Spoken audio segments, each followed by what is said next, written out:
How does force of gravitation between two objects change when the distance between them is reduce to half.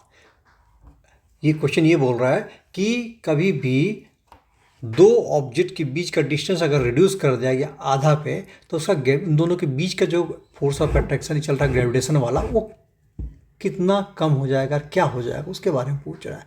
तो सबसे पहले इस question को देखिए। तो सबसे पहले ये आपका ये जो आपका Newton's law of universal gravitation है उसको देखते हैं। The force of gravitation between two object is given by this, okay ठीक है, which state that the gravitational force F between two object is directly proportional to product of their masses. तो ये क्या बताया कि फोर्स जो होता है वो डायरेक्टली प्रोपोर्शनल होता है किसका, मास 1 और मास 2 दोनों का प्रोडक्ट का, ठीक है। एंड इनवर्सली प्रोपोर्शनल टू क्या होता है, square of the distance between them. तो इनवर्सली प्रोपोर्शनल होगा square of the distance between them. अब दोनों को जब कंबाइन करेंगे तो क्या हो जाएगा, ये कंबाइन करेंगे जब दोनों को तो हो जाएगा force equal to m1 m2 और आर स्क्वायर।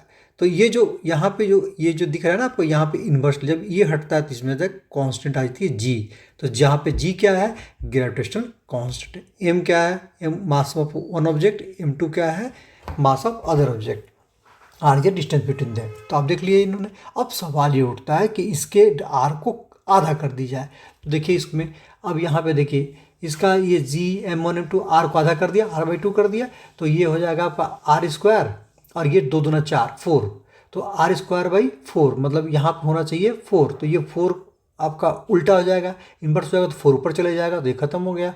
तो आपका बच गया ये वाला पार्ट। अब ये पार्ट जो है और ये पार्ट दोनों सेम है, तो अब ये दोनों पार्ट जब सेम है तो हम क्या करेंगे, इस एफ को इससे रिप्लेस कर देंगे। तो यहाँ लिख दिया एफ, तो 4f हो गया। तो ये पता चल गया कि जो नया जो ये फोर्स है, नया फोर्स बिटवीन देम है, वो क्या हो जाएगा, पुराने फोर्स का 4 टाइम हो जाएगा।